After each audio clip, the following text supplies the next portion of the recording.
yang sama-sama hormati Bapak Ustaz Haji Dr. Pilihan Yusuf, yang saya hormati segenap takmir Masjid Sampul Muda, yang saya hormati jamaah pengajian amanat Masjid Muda, yang semuanya saja mudah-mudahan tetap melakukan Allah SWT.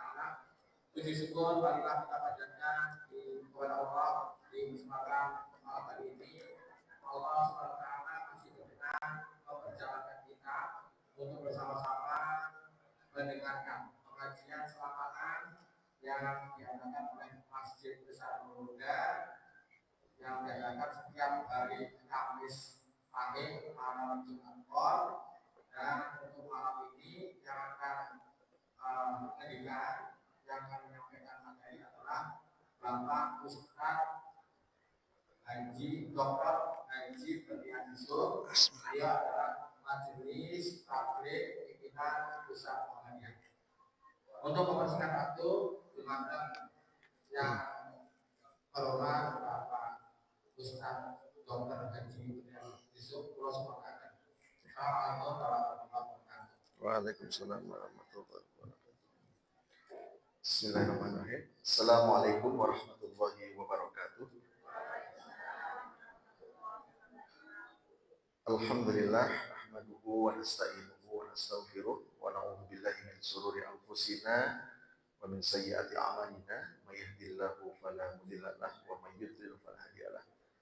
Asyhadu an la ilaha illallah wahdahu la syarika lahu wa asyhadu anna Muhammadan abduhu wa rasuluhu la nabiyya wa la rasula ba'da. Bapak Ibu saudara bahagia, sesepuh pilih sepuh dan seluruh jamaah kajian malam Jumat yang hormati. Pertama dan utama kita bersyukur pada Allah bahwa malam hari ini kita bisa berkumpul di tempat yang mulia, di waktu yang diagungkan oleh Allah, malam Jumat. Mudah-mudahan apa yang kita kerjakan pada malam hari ini mendapat ridho dari Allah Subhanahu wa Ta'ala. Amin. Yang kedua, salawat wassalam yang dihaturkan kepada junjungan Nabi besar kita Nabi Muhammad Sallallahu Alaihi Wasallam. Mudah-mudahan tercurah pula kepada keluarganya, kepada para sahabatnya, dan mudah-mudahan sampai kepada kita selaku umatnya. Dengan satu harapan, Bapak Ibu, mudah-mudahan kita semua dimudahkan oleh Allah untuk bisa melaksanakan sunnah-sunnah yang diajarkan oleh Rasulullah SAW kepada kita. Bapak Ibu, sebelumnya kami mohon maaf sekali atas keterlambatan kami. Tadi ada tamu dari Jogja baru pulang Isya. Saya sudah bilang kalau ada acara di Batam, tapi beliau masih banyak yang mau dibicarakan. Akhirnya Isya baru pulang. Setelah sholat Isya saya berangkat ke sini, ternyata ada halangan di jalan. Tapi alhamdulillah kita masih bisa dipertemukan oleh Allah dalam keadaan sehat. Bapak Ibu berbahagia, pada malam ini kita akan sama-sama belajar Bapak Ibu terkait dengan penyesalan tiada akhir. Bapak Ibu berbahagia, pernahkah dalam hidup kita punya penyesalan Bapak Ibu? Bapak Ibu pernah nggak menyesal dalam hidup? Apa? Menyesal karena apa, Bu? Menyesal karena apa, Pak? Bapak-bapak menyesal nggak memilih ibu sebagai istri? Pembuatan ya? Ibu-ibu ada nggak pernah punya rasa penyesalan nggak dalam hidup ini? Bapak Ibu berbahagia, ketika kita masih ada penyesalan dalam hidup di dunia ini, insya Allah masih ada yang bisa diperbaiki. Istri saya tuh berkali-kali menyesal kenapa kok dulu ngambil jurusan teknik kimia. Karena ngitungnya angel, pelajarannya susah, tapi kemudian ilmunya nggak kepake. Makanya kemudian karena menyesal, memperbaikinya gimana? Dia mendoktrin anak-anaknya agar tidak mengambil teknik kimia. Ini kalau seandainya kita menyesal dalam hidup di dunia ini, masih bisa diperbaiki. Tapi Bapak Ibu berbahagia, ada penyesalan yang tiada akhir. Ketika apa, Bapak Ibu? ketika kita sudah diwafatkan oleh Allah. Jadi Bapak Ibu berbahagia, penyesalan yang tiada akhir adalah setelah kematian datang, setelah kematian tiba. Nah, Bapak Ibu, ternyata di dalam Al-Quran ada 6 penyesalan yang Allah tuliskan. Kebanyakan orang itu menyesal setelah kematian karena apa? Allah menuliskan 6, Bapak Ibu. 6 penyesalan setelah kematian. Kenapa kita penting belajar ini, Bapak Ibu? Karena kita berharap betul nanti setelah Allah wafatkan kita semua, kita tidak ada rasa penyesalan. Karena apa? Setelah menyesal setelah wafat itu, sudah tidak ada gunanya. Penyesalan yang tiada akhir. Nah, apa saja Bapak Ibu berbahagia? Penyesalan setelah kematian apa saja? Yang pertama adalah karena menyesal berteman dengan orang yang salah. Menyesal tidak berteman dengan orang yang soleh. Di dalam surat Furqan ayat 28, Allah berfirman, A'udzubillahi minasyaitonirrajim, ya wailata laitani lam attakhidh fulanan khalila. Duhai celaka aku, mengapa dahulu aku menjadikan si fulan itu sebagai teman akrab. Jadi Bapak Ibu berbahagia, ternyata pertama penyesalan orang setelah kematian adalah karena apa? Berteman dengan orang yang salah. Bapak Ibu, kenapa? Padahal di beberapa ayat Al-Quran, misalnya surat At-Taubah ayat 119, di sana Allah berfirman, ya ayyuhalladzina amanu, hai orang-orang yang beriman. Bapak Ibu, ketika kita membaca Al-Quran, diawali dengan kalimat ya ayyuhalladzina amanu, coba diulang-ulang Bapak Ibu. Karena apa? Karena setelahnya ada sesuatu yang besar yang ingin Allah sampaikan. Bila perlu dibaca artinya, dibaca tafsirnya. Apa sesuatu yang besar dalam ayat ini yang Allah akan berikan? Ittaqullah, bertakwalah kamu kepada Allah. Wa kunu ma'as-shadiqin. Dan hendaklah kalian hidup bersama orang-orang yang benar, orang-orang yang jujur, orang-orang yang baik. Rasulullah juga mengingatkan pada kula panjenengan Bapak Ibu dalam sabdanya, al-mar'u ala dini khalilihi. Seseorang itu akan mencocoki kebiasaan teman karibnya. Fal yandur ahadukum mayyuhalil. Maka kalau kamu ingin tahu seseorang itu seperti apa, lihat saja teman akrabnya itu siapa. Nah, Bapak Ibu berbahagia, oleh karenanya, monggo, mumpung kita masih hidup di dunia ini, kita cari teman-teman yang soleh. Kita cari teman-teman yang sefrekuensi. Frekuensi untuk apa? Frekuensi dalam mencari ridhonya Allah. Bahkan ibu-ibu, nyunapoten kalau mau cari calon mantu, kalau ada yang mendekati putra panjenengan, putri panjenengan, lihat aja. Pengen tahu dia seperti apa? Teman akrabnya siapa? Dilihat aja. Kalau teman akrabnya baik-baik, wah insya Allah baik. Kalau teman akrabnya kok tidak baik, nah, menunjukkan hati-hati. Bisa jadi dia berpotensi tidak baik. Nah, Bapak Ibu berbahagia, ternyata teman yang soleh itu punya pengaruh untuk menguatkan iman kita. Teman yang soleh itu bisa mempengaruhi keistiqomahan kita dalam ibadah. Teman yang soleh itu bisa membuat kita bersemangat untuk terus beramal soleh. Bahkan ada pepatah Arab, ini bukan hadis tapi ini pepatah Arab, as-sahibu sahibun. Yang namanya sahabat itu bisa mempengaruhi, bisa menarik. Sehingga Bapak Ibu berbahagia, hati-hati, sifat itu menular, sehingga jangan salah pilih teman. Bapak Ibu, nyuwun ngapunten. Selama ini kira-kira kita sudah punya teman akrab betul nih, Bapak Ibu? Ibu-ibu punya teman akrab? Biasa-biasa saja. Kenapa kok biasa-biasa saja? Ini kita butuh teman akrab tuh, kita butuh. Kalau kita sudah punya teman akrab, coba kita cek Bapak Ibu, teman akrabnya itu seperti apa. Kalau belum punya teman akrab, segera cari teman akrab. Bapak Ibu, ketika kita sudah punya teman akrab, coba selama ini teman akrabnya itu karena apa? Didasari oleh apa? Karena ternyata, Bapak Ibu berbahagia, surat Az-Zukhruf ayat 67, Allah mengingatkan kita, al-ahillau yauma idzin ba'duhum li ba'din aduwwun. Teman karib, teman akrab itu pada hari kiamat kelak akan jadi musuh satu sama lain. Seakrab-akrabnya kita di dunia, besok di akhirat jadi musuh. Illal muttaqin, kecuali teman akrab yang didasari karena ketakwaan.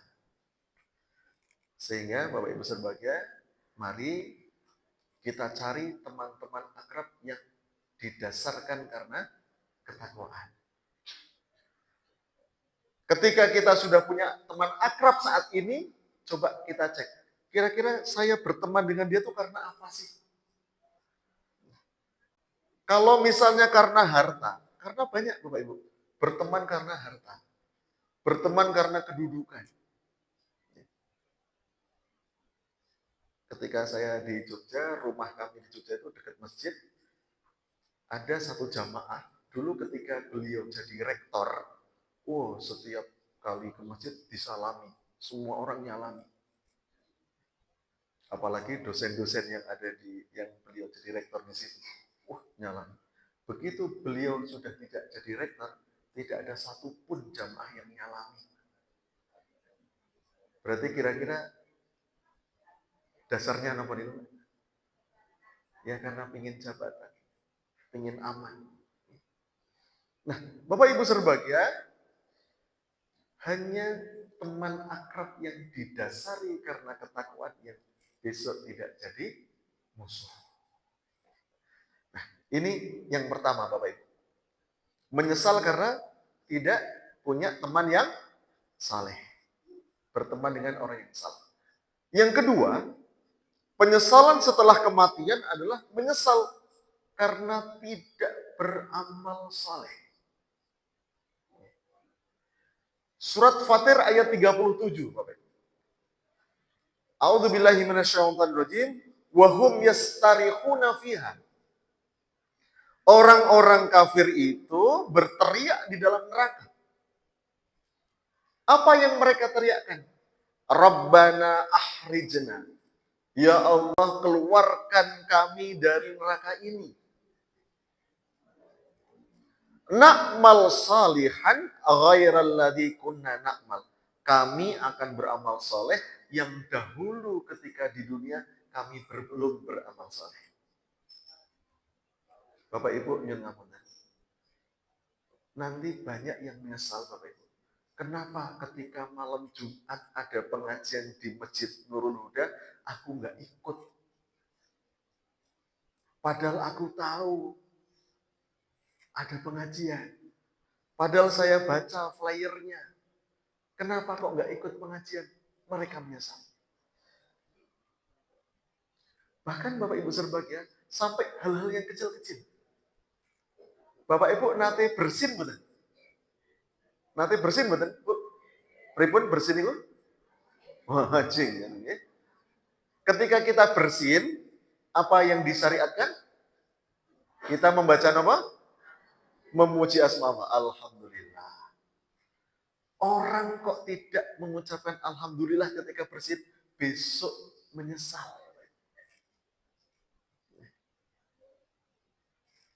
Yang mendengarkan orang bersin, bagaimana? Mendoakan, yarhamukallah. Ketika kita kok mendengar orang bersin sudah membaca hamdalah, kemudian kita tidak mendoakan, orang itu menyesal. Sampai seperti itu. Oleh karenanya, Bapak Ibu berbahagia, jangan pernah meremehkan amal soleh. Kita tidak tahu amal soleh mana yang Allah mendatangkan ridho. Sehingga sekecil apapun amal soleh itu, jangan pernah diremehkan. Bapak Ibu, kita habis sholat biasa membaca zikir nih. Baca apa? Istighfar 3 kali. Kemudian baca apa? Tasbih, subhanallah, subhanallah. Berapa? 33 kali. Terus, hamdalah 33 kali. Takbir 33 kali. Bapak Ibu, ketika besok sudah diwafatkan oleh Allah, banyak orang yang menyesal. Kenapa? Habis sholat langsung celang. Kenapa kok tidak berzikir itu dulu? Ini Bapak Ibu. Sekali lagi, jangan pernah meremehkan amal saleh. Ini penyesalan yang kedua. Penyesalan yang ketiga, Bapak Ibu berbahagia, menyesal karena tidak bersedekah. Surat Al-Munafikun ayat 10, Bapak Ibu. Bapak Ibu nyun ngapunten, ketika nanti coba setelah pengajian ini besok ya, coba Bapak Ibu baca surat Al-Munafikun dari ayat 1 sampai ayat terakhir. Di situ Bapak Ibu Allah menerangkan kepada kita banyak sekali sifat-sifat ciri-ciri orang munafik. Nah, ternyata salah satu ciri orang munafik itu adalah ketika dia bakhil, tidak mau mengeluarkan hartanya di jalan Allah. Dan orang yang tidak bersedekah ternyata besok setelah wafat menyesal. Dan dia pingin dikembalikan ke dunia untuk bersedekah. Wa anfiqu mimma razaqnakum min qabli ayyatiya ahadakumul maut. Dan berinfaklah kamu sekalian dari rizki yang sudah kami berikan kepadamu sebelum datang kematian salah seorang di antara kalian. Fayakula, ketika kematian itu datang, mereka mengatakan apa? Rabbi laula akhartani ila ajalin qarib. Ya Allah, seandainya engkau menunda kematianku sebentar saja. 5 menit saja. Fa'asaddaqo. Maka aku akan bersedekah. Bapak Ibu, nyun ngapunten. Allah tidak melihat berapa nominal sedekah yang kita keluarkan. Allah Maha Kaya. Allah tidak melihat nominalnya, Pak. Tapi Allah melihat bagaimana kesungguhan kita. Mau nggak mengeluarkan harta di jalan Allah itu, mau atau tidak? Mungkin sama-sama 10.000 di hadapan manusia, Bapak Ibu. Tapi di hadapan Allah berbeda. Kaulah punya uang misalnya 50.000. Saya sedekahkan 10.000. Berarti berapa persen? 20%. Pak Budi gadah uang 1 juta. Sedekahnya 10.000. Berarti berapa persen? 1%.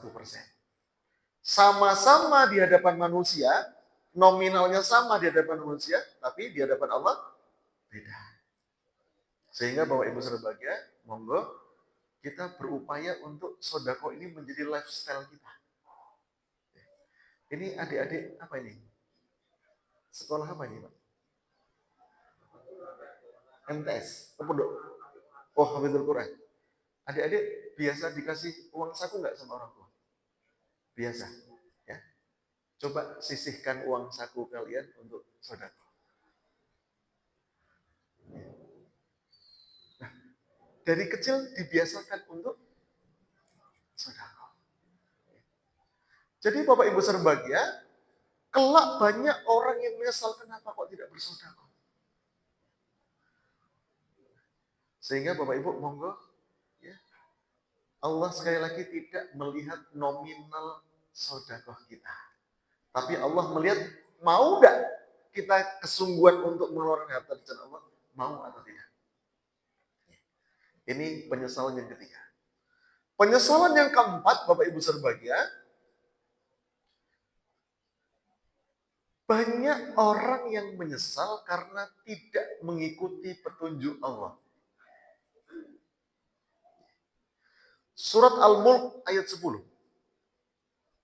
Wa qalu law kunna nasma'u aw naqilu ma kunna fi ashabis sa'ir.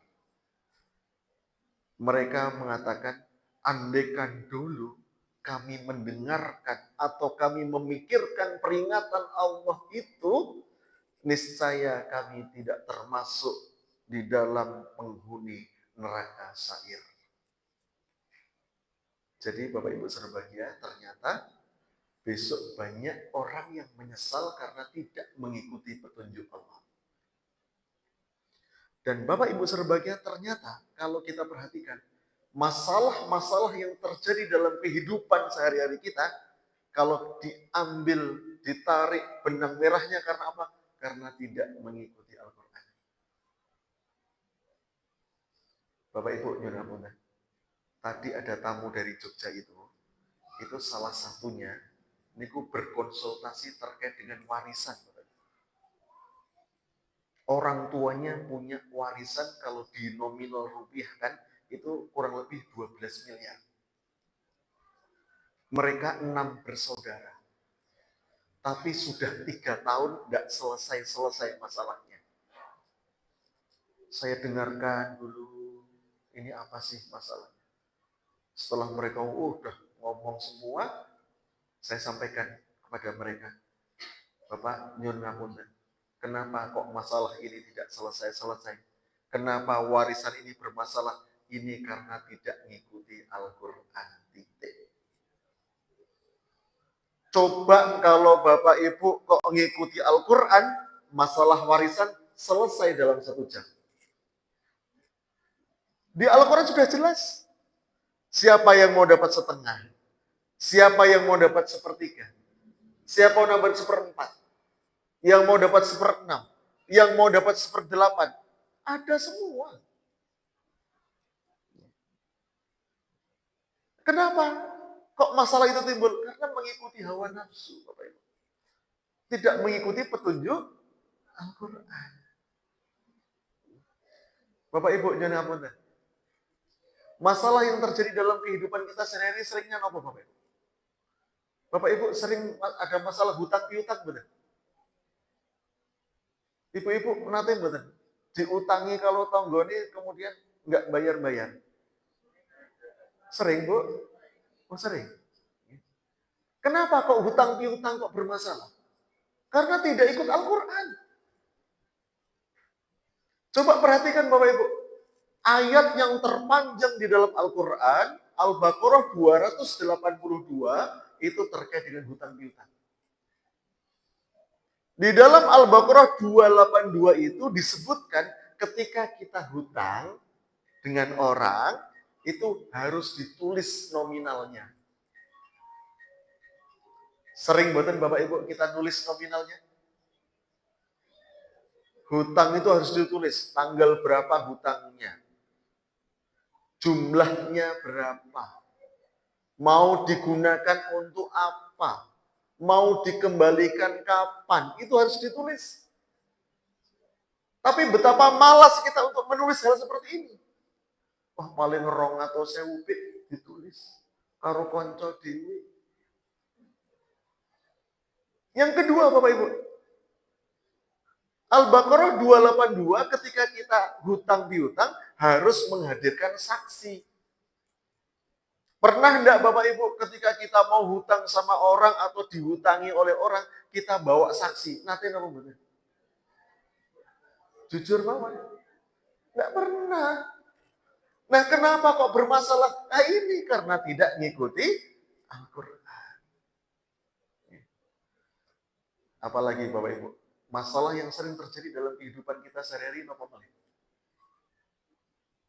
Ketika Bapak Ibu nyuwun ngapunten, saat ini mohon maaf, banyak orang yang terjerat dengan pinjol. Banyak orang yang terjerat dengan judi online. Padahal di Al-Quran sudah jelas. Innamal maisir wal ansabu wal azlamu rijzun min amalis syaitan. Sudah jelas. Namanya nyun ngapunten judi itu perbuatan setan. Ini luar biasa Bapak Ibu. Banyak orang yang nyun ngapunten kena hutang pinjol itu banyak sekali. Banyak gara-gara game online niku rumahnya kontal. Ini yang barusan kita selesaikan itu Bapak Ibu nyun ngapunten. Ini anaknya seorang tokoh ternyata kena game online. Akhirnya kemudian rumahnya dilelang. Sama luar biasa. Perceraian Bapak Ibu ini sekarang meningkat sekali. Kenapa kok mereka bercerai? Nggak ikut Al-Quran.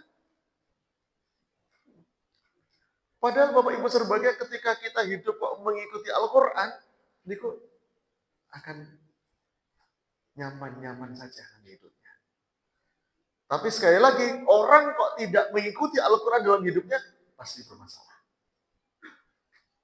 Sehingga Bapak Ibu serbagai, ini ada penyesalan setelah kematian itu datang, banyak orang yang menyesal tidak mengikuti petunjuk Allah. Bapak Ibu kemudian yang kelima, penyesalan setelah kematian, mereka banyak yang menyesal karena tidak mau bertobat kepada Allah. Al-Mu'minun surat 99 ayat 99 sampai 100. Hatta idza jaa ahadahumul maut qala rabbirji'uni la'alli a'malu salihan fima taraktu. Kalla. Orang-orang kafir itu yang apabila sudah datang kematian kepada mereka, mereka mengatakan, ya Tuhanku, kembalikan aku ke dunia agar aku dapat beramal soleh yang dulu aku tinggalkan. Apa jawab Allah? Kalla, sekali-kali tidak. Innaha kalimatun huwa qailuha. Dia mengatakan itu di ucapan saja, di mulut saja. Jadi banyak orang besok Bapak Ibu menyesal karena tidak mau bertobat. Ngomongnya tobatnya di mulut. Tapi tidak di hati. Sehingga ketika melakukan dosa, dia ngomongnya tobat tapi dilakukan lagi. Tidak mau bertobat. Yang sungguh-sungguh. Nah, Bapak Ibu serbahagia, taubat itu akan diterima manakala ada syaratnya yang harus dipenuhi. Satu, menyesal. Kenapa kok melakukan itu? Yang kedua, apa Bapak Ibu? Kira-kira? Berjanji tidak mengulangi lagi. Tiga, mohon maaf, mohon ampun pada Allah. Kalau itu berhubungan dengan manusia, mohon ampun kepada orang yang kita zalimi. Kemudian yang keempat, Bapak Ibu, berbuat baik. Karena perbuatan baik itu akan menghapuskan dosa-dosa, akan menutupi kesalahan. Nah, ini Bapak Ibu serbahagia, ketika kita kok mau bertobat, semua kejelekan-kejelekan itu akan diganti dengan kebaikan. Orang yang nyuwun ngapunten banyak dosanya, kemudian kok mau bertobat kepada Allah, maka keburukan-keburukan itu akan diganti dengan kebaikan. Dasarnya apa? Surat Furqan ayat 68 sampai 70. Wa may yaf'al dzalika yalqa athama. Barang siapa yang melakukan dosa itu, dia akan menemui pembalasannya. Yudha'af lahul adaba yaumal qiyamah. Allah akan melipat gandakan siksa mereka di hari kiamat. Dengan apa? Wa yahlud fiha muhana. Allah akan memasukkan dia ke neraka dalam keadaan hina. Illa man taba. Nah ini Bapak Ibu.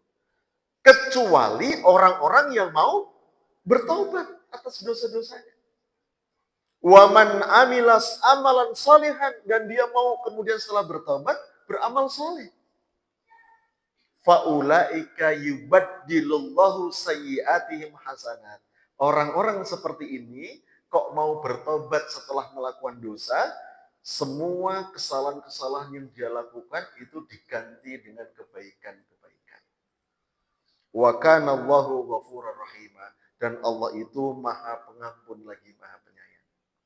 Nah, sehingga Bapak Ibu berbahagia, monggo Bapak Ibu, mumpung kita masih diberi kesempatan hidup oleh Allah, banyak-banyak kita bertobat atas dosa-dosa yang kita lakukan.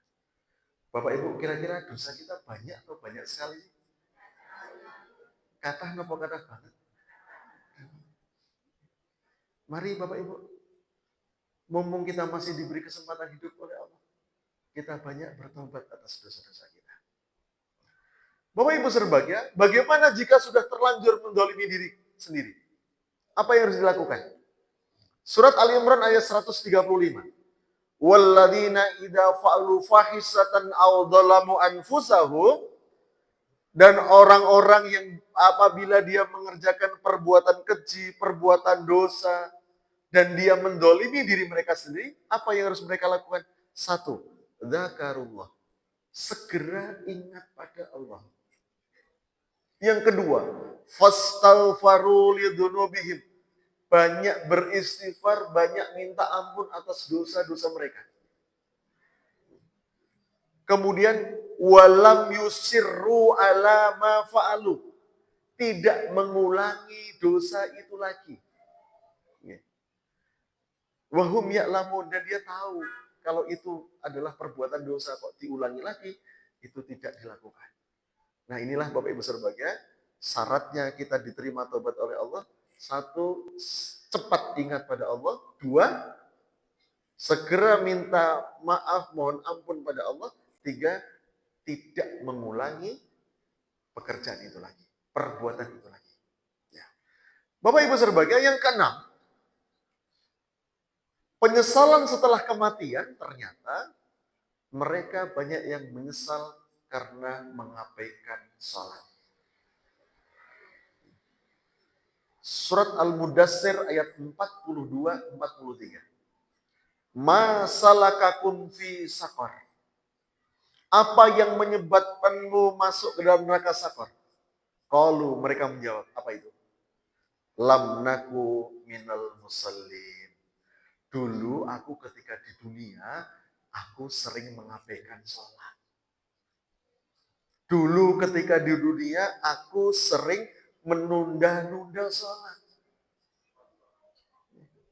Nah ini Bapak Ibu, banyak orang yang nyuwun ngapunten karena alasan pekerjaan, karena alasan belum selesai masalahnya, akhirnya sholatnya kedadaran. Sholat duhur mepet asar, sholat asar mepet maghrib, sholat maghrib mepet isya, sholat isya mepet subuh. Bahkan gara-gara pekerjaan banyak orang yang meninggalkan sholat. Mereka orang-orang seperti menyesal besok setelah kematian. Dan nyunapunten. Padahal pemisah seorang hamba antara kekufuran dan keimanan itu adalah terkait dengan sholat. Orang kok sudah berani meninggalkan sholat, Bapak Ibu, nanti dia gampang untuk meninggalkan ketaatan-ketaatan yang lain. Orang kok nyuwun ngapunten dengan sholat kok sepele, dengan ibadah-ibadah yang lain juga akan sepele. Dan Bapak Ibu berbahagia, nyuwun ngapunten, surat An-Nisa ayat 142, Allah menyebutkan ciri orang munafik terkait dengan sholat. Apa itu? Wa idza qamu ila sholati qamu kusala. Ciri orang munafik itu ketika mengerjakan sholat, mengerjakannya dengan malas-malasan. Malas mengerjakan sholat. Yura'unan nas. Ketika mereka mengerjakan sholat, hanya cari pamer kepada manusia. Wala yadhkurunallaha illa qalila. Dan mereka mengerjakan sholat itu sedikit sekali mengingat Allah. Ketika sholat malah justru banyak hal-hal yang ingat di luar sholat. Bahkan kunci yang hilang mawon sakit kelingan di dalam sholat. Nah ini Bapak Ibu, hati-hati. Ya. Besok banyak orang yang menyesal karena terkait dengan sholat. Sering ngendi-ngendi sholat, sering menunda sholat, bahkan sering meninggalkan sholat. Oleh karenanya Bapak Ibu berbahagia, mari Bapak Ibu kita masih ada kesempatan, masih diberi kesempatan oleh Allah hidup di dunia ini. Jangan sampai kita setelah besok kematian kita menyesal. Ada 6 penyesalan, apa saja Bapak Ibu? 1, menyesal karena berteman dengan orang yang salah. Solusinya berarti gimana? Solusinya cari teman-teman yang saleh. 2, menyesal karena tidak beramal saleh. Solusinya jangan meremehkan amal sekecil apapun. Kita berusaha untuk mengais amal-amal yang ada di depan kita. Bapak Ibu nyuwun ngapunten, panjenengan kenal kali sahabat Ibnu Abbas enggak? Kenal betul? Ngertos nggih? Ngertos nggih, Pak? Sahabat Ibnu Abbas ini adik-adik nih, diingat-ingat nih. Sahabat Ibnu Abbas itu sahabat Rasul yang usianya 15 tahun. Jadi kan usianya berapa nih? Adik-adik? Hah?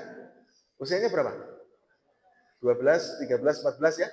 Ya itu usianya Ibnu Abbas.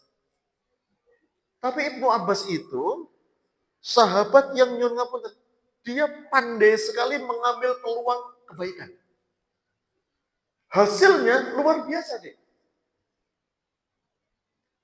Contohnya Bapak Ibu, ketika Rasulullah SAW itu ke Jamban, padahal di situ banyak sahabat yang lain, Ibnu Abbas itu mengambilkan air seember untuk wudhunya Rasulullah. Tidak ada yang nyuruh. Tidak ada yang nyuruh. Ketika Rasulullah keluar dari Jamban, melihat ada air 1 ember untuk wudhu beliau, beliau tanya, ini yang mengambilkan air siapa? Sahabat yang bilang, Ibnu Abbas ya Rasulullah. Apa hasilnya Bapak Ibu? Rasulullah mendoakan Ibnu Abbas. Allahumma faqihhu fiddin. Ya Allah, faqihkan Ibnu Abbas dalam hal agama. Mendengar Rasulullah SAW mendoakan Ibnu Abbas seperti itu, sahabat yang lain gelo. Ngerti njukuk ke banyu kok didongake kali Rasulullah, aku yang mengambilkan air harusnya. Menyesal. Dan doa Rasulullah SAW sampai saat ini bisa kita rasakan Bapak Ibu. Hadis-hadis yang berkaitan dengan sholat, niku separohnya dari Ibnu Abbas. Sangatnya. Luar biasa. Di kesempatan yang lain ketika Ibnu Abbas itu minta izin pada Rasulullah agar bisa ikut berperang, apa jawab Rasulullah? Jangan, kamu masih kecil. Ketika dilarang oleh Rasulullah ikut berperang, apa yang dilakukan oleh Ibnu Abbas? Adik-adik biasanya pribadi, kalau dilarang sama guru, apa yang kamu lakukan?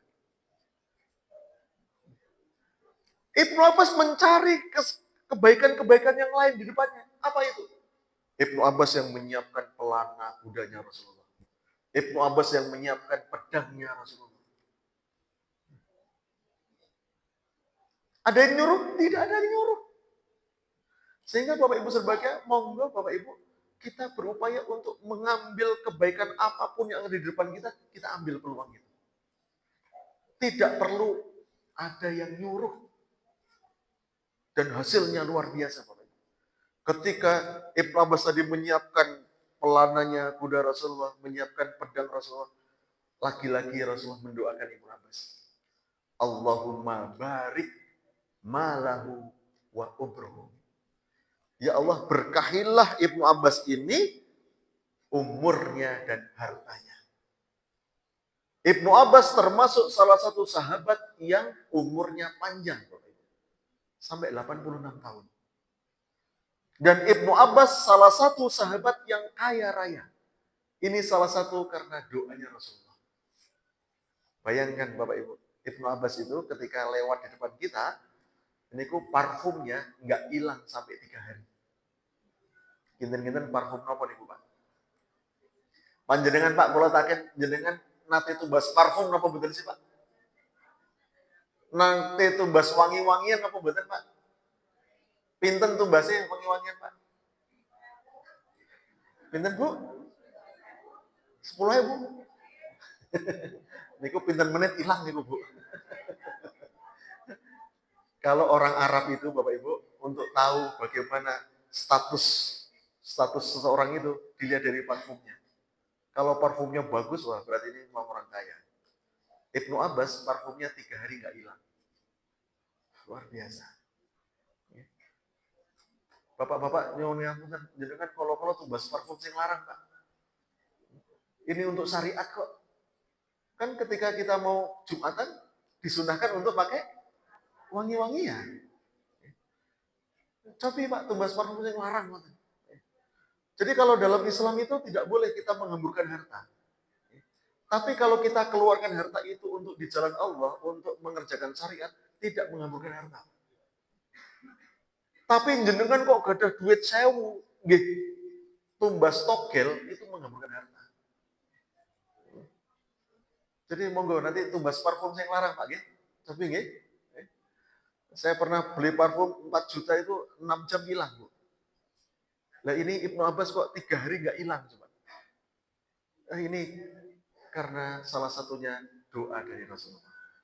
Sekali lagi, yang kedua, banyak orang yang menyesal karena tidak beramal soleh. Solusinya, ambil peluang-peluang kebaikan ada di depan kita, ambil segera. Yang ketiga, menyesal karena apa?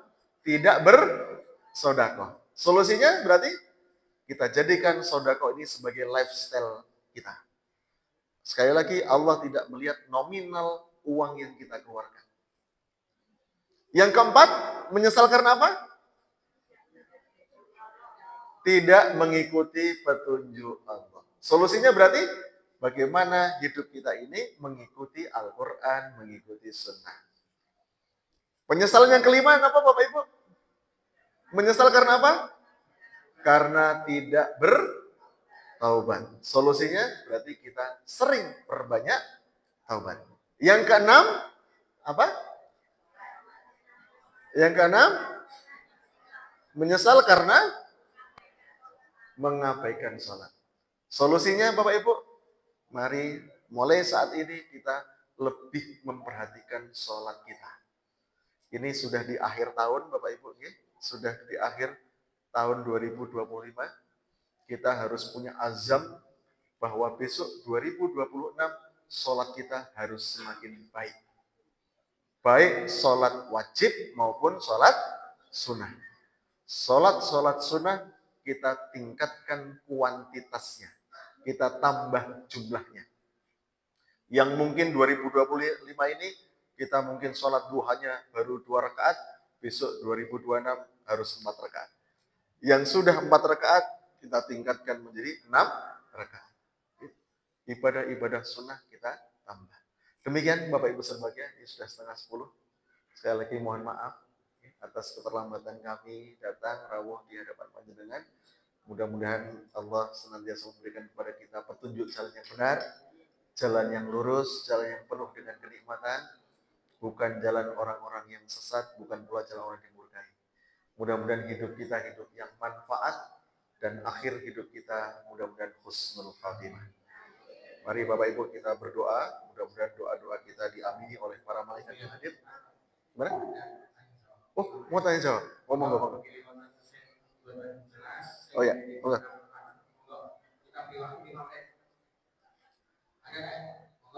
Oh iya, Pak, jika Bapak ada. Monggo, Pak.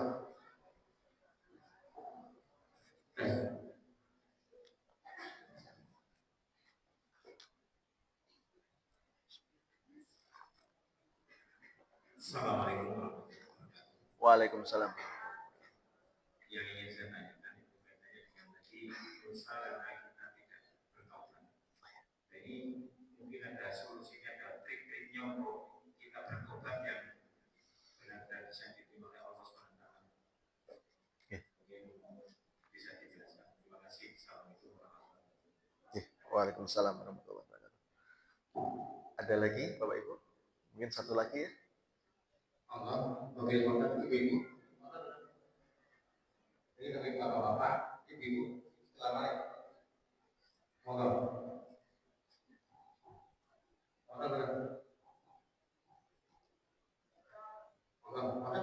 Enggak ada ya?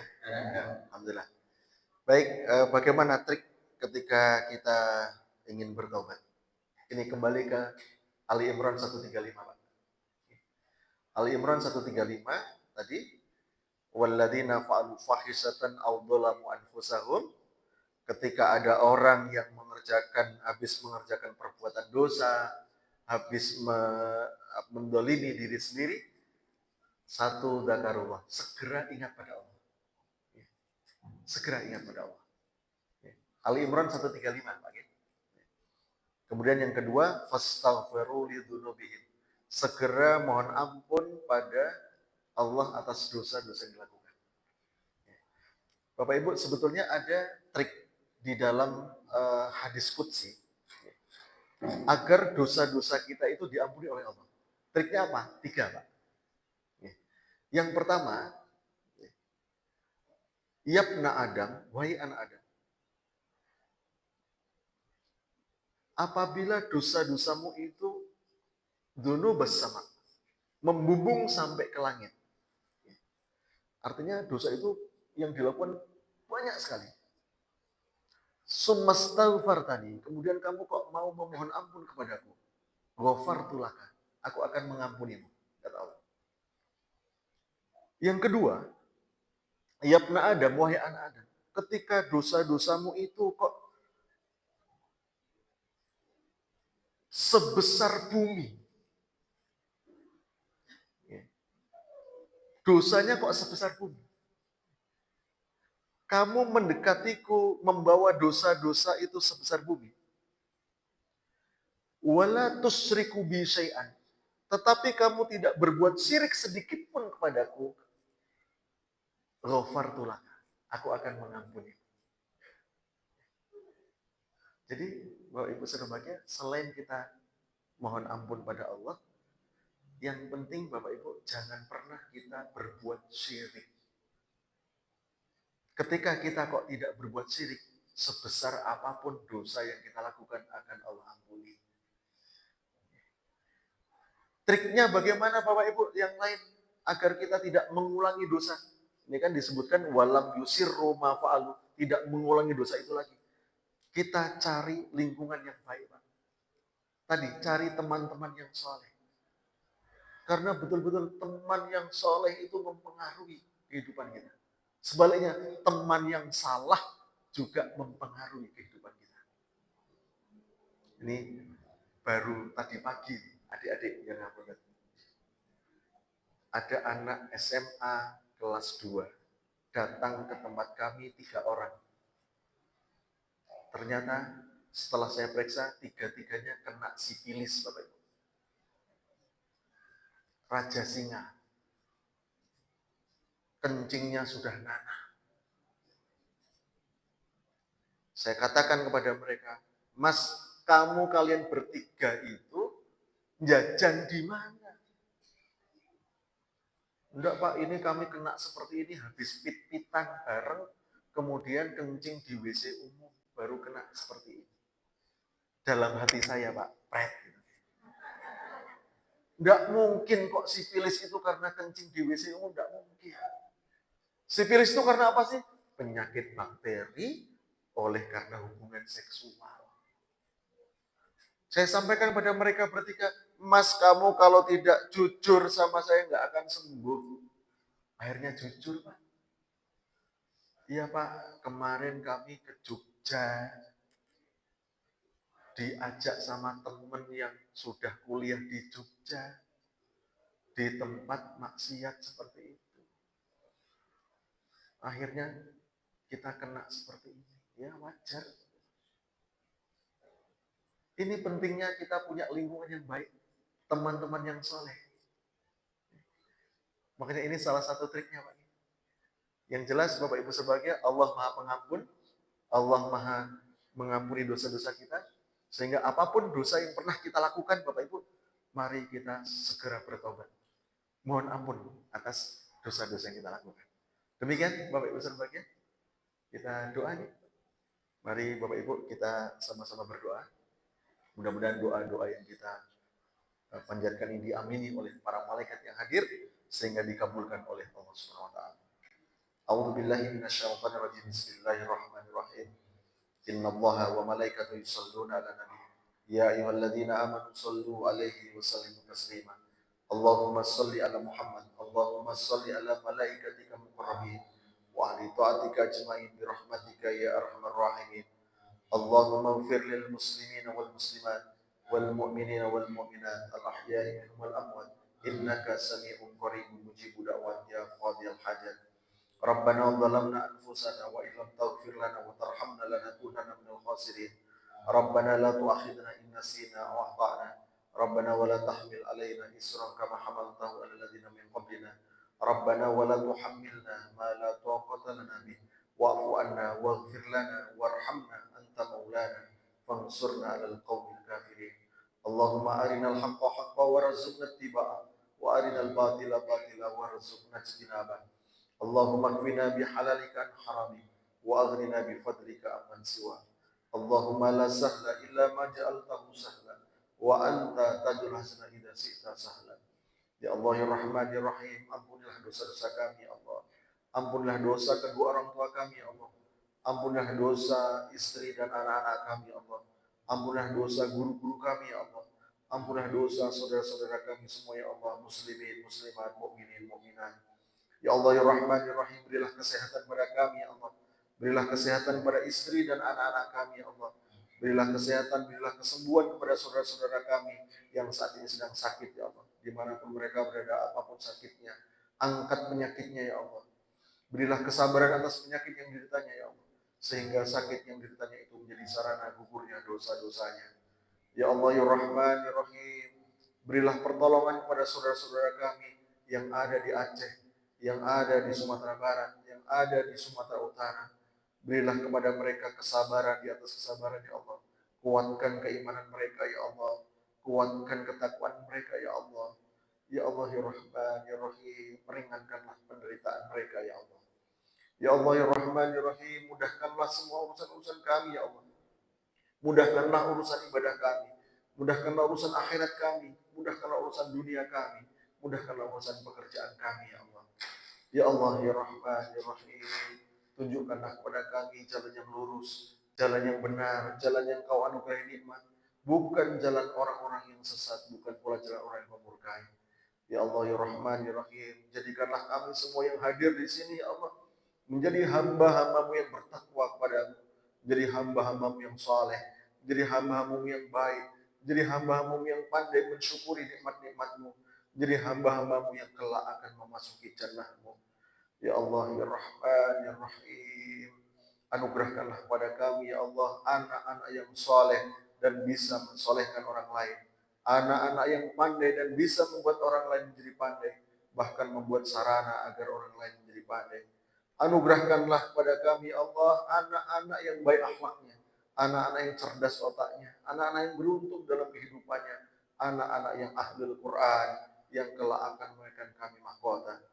Ya Allah ya Rahman ya Rahim, anugerahkanlah kepada anak-anak kami ya Allah pasangan-pasangan hidup yang bertakwa kepada pasangan-pasangan hidup yang saleh, pasangan-pasangan hidup yang penuh dengan perhatian dan kasih sayang, pasangan-pasangan hidup yang mampu membawa anak-anak kami ke jannah-Mu ya Allah. Ya Allah ya Rahman ya Rahim, berkahilah tempat ini ya Allah, berkahilah tempat ini ya Allah, berkahilah tempat ini ya Allah, dan berilah keistiqomahan kepada kami semua ya Allah dalam menuntut ilmu di tempat ini ya Allah. Ya Allah ya Rahman ya Rahim, kami benar-benar mengharap kepada-Mu, semoga sholat kami, puasa kami, tadarus Quran kami, sedekah infak kami, dan seluruh ibadah kami Engkau terima ya Allah. Dan semoga Engkau mau mengampuni kekurangan-kekurangan ibadah kami, kehilafan-kehilafan ibadah kami. Ya Allah ya Rahman ya Rahim, anugerahkanlah kami kekuatan ya Allah, agar kami dapat mengerjakan apapun yang Engkau perintahkan kepada kami. Dan berilah kesabaran kepada kami ya Allah, agar kami dapat menjauhi larangan-larangan-Mu ya Allah. Ya Allah ya Rahman ya Rahim, muliakanlah hidup kami ya Allah. Muliakanlah hidup kami ya Allah. Jangan Kau hinakan hidup kami ya Allah. Jadikan hidup kami yang sebentar ini hidup yang bermanfaat ya Allah. Dan akhirkanlah hidup kami dengan husnul khatimah.